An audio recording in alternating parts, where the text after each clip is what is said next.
Welcome to this talk on shamanic journeying and shapeshifting and my experience around it. So, and it's only my experience. I don't know everything. I really don't know everything. I know very little. And what little I know is usually not correct in the long run. After a little bit, I'll realize, oh, shoot, I was wrong. So there's a continuous growth process happening in my life, and I hope that it is the same for you.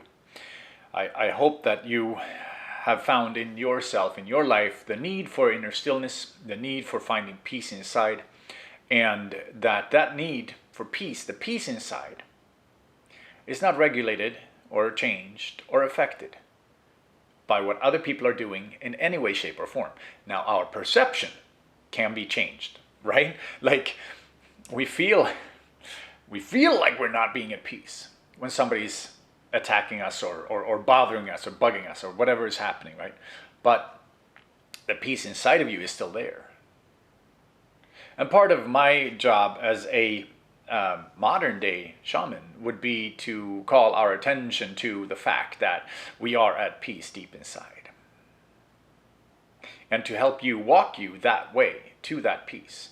Now, what keeps us from that peace is quite often both programming from childhood, from previous lifetimes, and from life experience. Not only childhood, it can happen anytime in our lives. Traumatic experiences kind of shift our perception, and sometimes it puts a programming in place where we are looking to protect ourselves against certain things, and then we see them everywhere. So if you walk around being afraid of attackers, you may see attackers everywhere, even if they're not attackers at all. But in your perception of life, you think that, because somebody attacked you 15 years ago, or when you were a kid, or your mom or dad were afraid of people, then we are afraid of people too. So it's like a learned behavior from either traumatic instances or happenings, or we learn it from other people's energy. Just like with me, I grew up in an emotional setting that was pretty intense in some ways and dramatic in other ways. And then on just one example, when I was a kid, my dad would be afraid of not having enough money at times. So he would argue with my mom about, we can't buy food right now because we don't have enough money. And of course, that's hard, right? And that can be reality for a lot of people. But in my case, when I was a kid, it really wasn't a reality. But because my dad had that feeling in his body, I ended up getting that feeling in my body. And in my life, I have starved. I have lost a bunch of weight from not having enough money to eat. And gone through some very hard times. Now, that is based in my perception of life. And until I see that it's my perception, my programming that's causing it, it's very hard to break free from it. Because we'll stay blaming other people, blaming the universe, blaming life itself, or thinking that we're not worthy, I'm not good enough, I can't do that, I'm not strong enough, I'm not worthy of love, worthy of security, worthy of stability, whatever it is that I'm not worthy of. So I am here as a modern day shaman to help you, guide you into yourself. To remove the blockages in your programming that may be sitting there and blocks us from fully living life. Because what happens is when we have a traumatic experience around something, it shuts us off from that specific thing. And then in order to protect ourselves so we don't get the same pain again, say in love example, right? If we fall in love with somebody and they hurt our feelings, because love can hurt deeply. I don't think there's anything else that hurts us as deep. Actually, I know there's nothing that hurts as deep as love. But there's also nothing as beautiful as love, right? So, but when we get hurt in love, it's very, very easy to protect ourselves by not falling in love again. By not opening that door again. Because it was very painful. So, modern day shamans, and any shaman, is here to help you heal. And it's been through the ages, through thousands and thousands of years. Shamans have been the people who have been helping the tribe, the indigenous people, the groups, to heal the ailments, be it physical, be it mental, emotional, spiritual, whatever it is. They had the knowledge on how to work with people. And then, of course, some shamans are also medicine people, as in herbalists. And other times, the herbalist is not a shaman. He's a medicine man, but not a shaman. So there are different types and different kinds of, people. And what I want to talk about today is both shamanic journeying and the shape-shifting that can occur.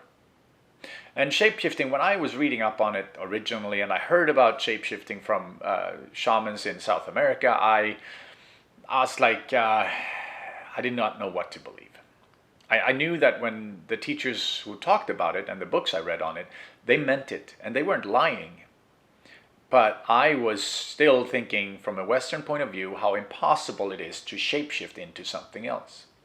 And as I have gone on deeper and deeper journeys, because what happened first for me was I met the power animal and my spirit guides. I started hearing their voices through my voice on my journeys of psychedelic nature. And as I got deeper, the shape-shifting, not just having a power animal, but actually becoming the power animal and feeling and experiencing the exact intensity, the exact immediacy of what my power animals feel, the instinctual way of living. There's still a part of Marcus that is aware of this when it's going on, but it's also very fascinating because there are sounds coming out of my voice, out of my throat. There are movements going on that I don't think I could possibly reproduce from this mind state that I'm in right now. And what my clients who've been with me and friends who've been with me on these journeys attest to is that they see a wolf. And of course, I am still there in human form somehow, but it's a humanoid wolf form. It's a very interesting mix. And I have never experienced anything like it. I didn't think it was possible. I thought that was crazy.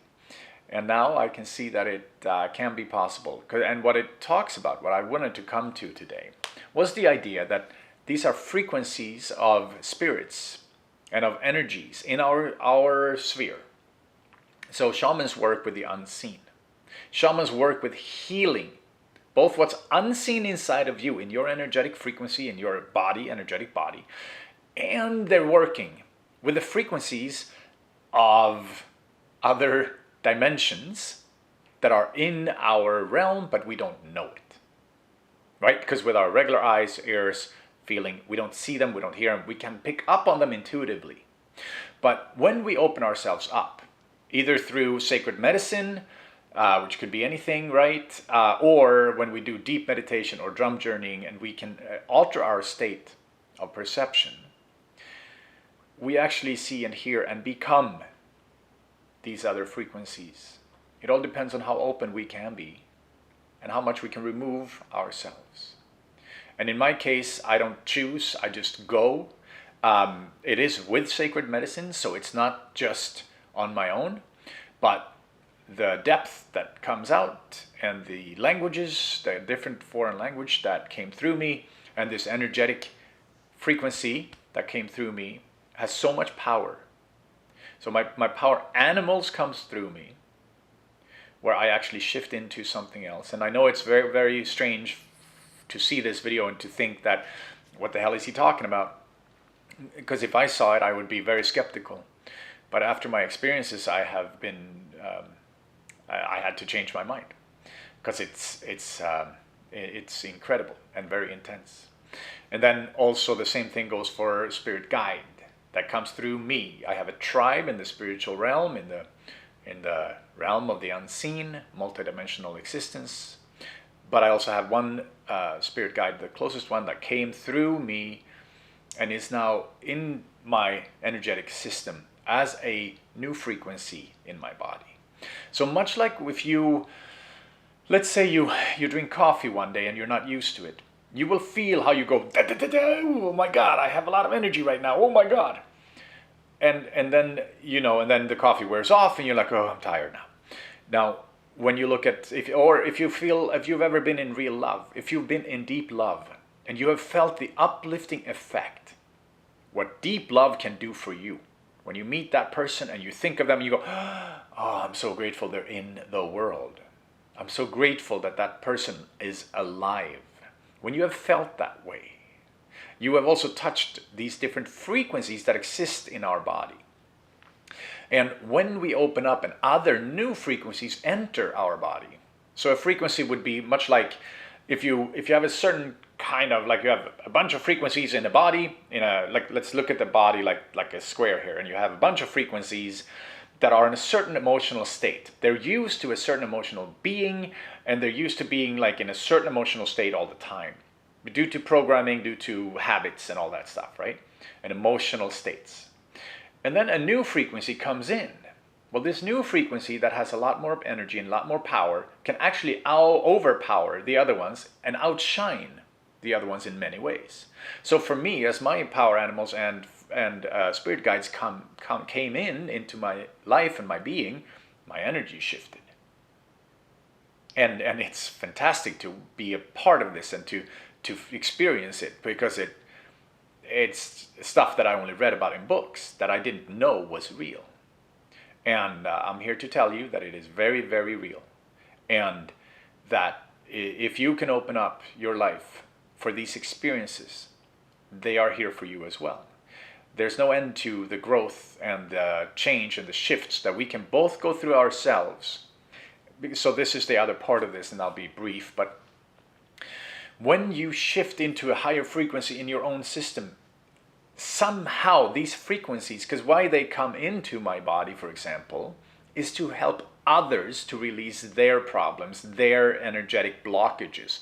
So then, when I go on journeys with people, with sacred medicine, we go deep into it, and this frequency that's here now can come in and guide and assist the other person's frequency to release blockages and things that seemed impossible to let go of. So, I'm here to tell you that it's a beautiful journey. And if you want to know more, keep following these videos. And please press like and subscribe. And also feel free to reach out. I know these are very unusual topics, and they require us to lift our thinking hat for a little bit. But it's my experience. So thank you for joining in. I wish you a beautiful, wonderful day. Have a good day. Namaste and aho. Hey, hey, hey, hey, hey, hey, hey, hey, hey.